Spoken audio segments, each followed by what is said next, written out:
Hai, Assalamualaikum warahmatullahi wabarakatuh. Untuk teman-teman semua, salam sehat, salam baik, salam sejahtera buat kita semua. Dan tentunya kita ketemu lagi di video sharing saya kali ini. Dan saya mau bahas sesuatu yang sangat penting sekali berkaitan dengan leadership atau kepemimpinan. Tapi kali ini saya akan ambil perspektif dari sosok yang dimana sebenarnya ya teman-teman semua di era seperti ini ya, era seperti ini tuh ya era yang sedang kita hadapi lah bersama saat ini. Rasa-rasanya kita butuh sosok yang kita perlu teladani dan menjadi oase harapan agar sesuatunya tuh ke depan berjalan lebih baik. Saya baca kanan kiri ya, berseluncur dari info yang satu ke info yang lain, dari buku satu ke buku yang lain, dari literatur ke literatur yang lain. Nah, lalu saya sempat juga membaca kepemimpinan ala Nabi Muhammad Sallallahu Alaihi Wasallam.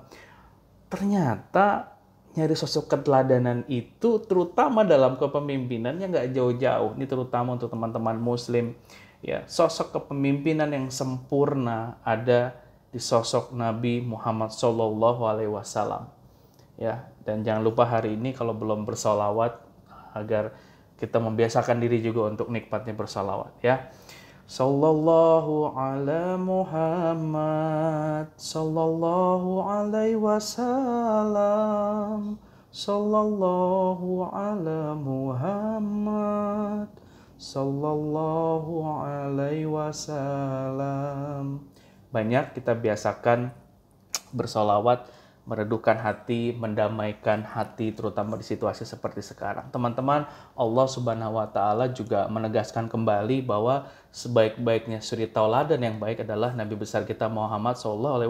Di sini di surat Al-Ahzab ayat 21 berbunyi bahwa sesungguhnya telah ada pada diri Rasulullah itu adalah suri tauladan yang baik bagimu, yaitu bagi orang yang mengharap rahmat Allah dan kedatangan hari kiamat dan dia banyak menyebut Allah. Jadi juga banyak sejarah yang menceritakan tentang kehebatan kepemimpinan ala Nabi besar Muhammad SAW, bahwa contoh salah satunya adalah Michael Hart ya, di bukunya The 100 Ranking of the Most Influential Person in History, Nabi Muhammad ditempatkan sebagai orang yang paling berpengaruh dalam sejarah peradaban kepemimpinan yang ada di dunia. Dan kalau di baca buku A, B, C, D, Z tentang leadership itu sebenarnya mengacu sifat-sifat baik seorang pemimpin itu udah ada di sosok Nabi Muhammad. Apa aja sih? Dan detik ini pun saya masih terus belajar ya. Kita semua harus terus membuka diri agar sama-sama bisa terus belajar minimal menjadi pemimpin yang baik untuk diri sendiri. Ya, nasihat terbaik di era sekarang adalah fokus. Jangan lihat kanan kiri sehingga kita bisa fokus pada lintasan kita dan membandingkan dengan diri kita yang ada di masa lalu. Sehingga kita juga bisa memiliki budi pekerti yang semakin baik karena kita mengenal diri kita lebih baik lagi gitu ya teman-teman semua. Nah, contoh-contoh sifat seperti apa sih yang memang dimiliki seorang Nabi Muhammad dalam memimpin kesehariannya? Ini saya sudah mengumpulkan beberapa catatan ya teman-teman, penting sekali. Misalkan yang pertama bahwa beliau itu disampaikan di sini ya, catatan pentingnya di sini beliau itu punya rasa empati ya dalam memimpin. Empati, nggak pernah mencaci seseorang dan menegur karena kesalahannya, tidak mencari kesalahan orang lain, tidak berbicara kecuali yang manfaat. Kalau Nabi berbicara, yang lain tuh diam, ya, menunduk seperti ada burung di atas kepalanya.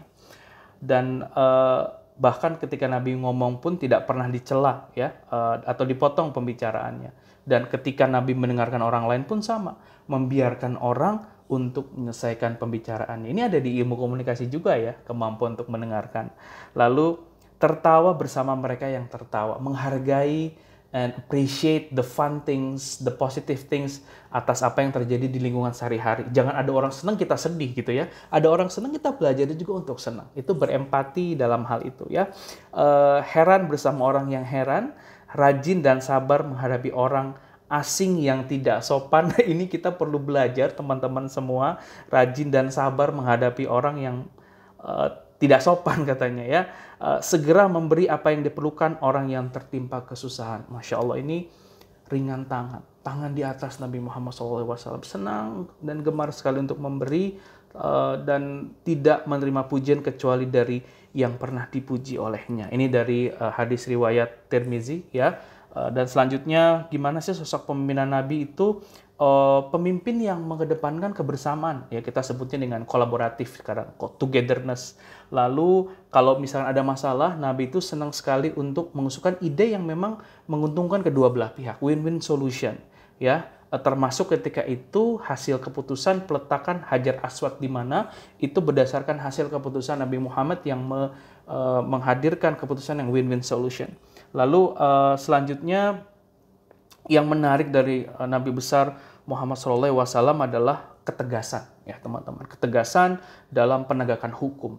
Jadi hukum harus berjalan sesuai dengan apa adanya, dan ketegasan itu adalah salah satu ya sifat dari kepemimpinan Nabi Muhammad. Bijaksana dalam mengambil keputusan. Bijaksana itu menimbang kanan kiri, memperhatikan banyak hal sebelum mengambil keputusan, begitu ya. Ketika mengambil keputusan secara matang ya. Dan yang menarik, selalu mengacu kepada kaidah yang ditetapkan dalam Al-Quran. Kalau dulu Nabi Muhammad aja dalam menentukan sesuatu, baca Al-Quran dulu. Sekarang kan kita punya kitab yang sama. Kita juga bisa menemukan jawaban sebenarnya di sana.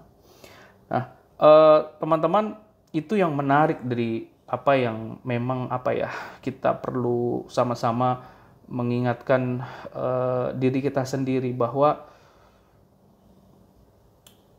sebaik-baiknya pemimpin adalah ketika kita bisa memimpin diri kita sendiri ke arah yang lebih baik. Kapan? Setiap hari, setiap saat, setiap waktu. Otomatis ketika kita bisa mendrive itu, memimpin diri kita dengan baik, kita akan lebih mudah memimpin orang lain dan memimpin banyak hal. Saya pribadi sampai detik ini masih terus belajar, meneladani apa yang menjadi lisan perkataan perbuatan Nabi besar Muhammad SAW. Semoga kita semua istiqomah menjadi manusia pembelajar, dan mohon maaf kalau ada informasi yang kurang berkenan. Niatnya baik agar kita sama-sama bisa saling mengingatkan, menguatkan, dan memberi manfaat satu sama lain. Salam sehat dan salam baik buat semuanya. Saya Taufan Akbari. Wassalamualaikum warahmatullahi wabarakatuh.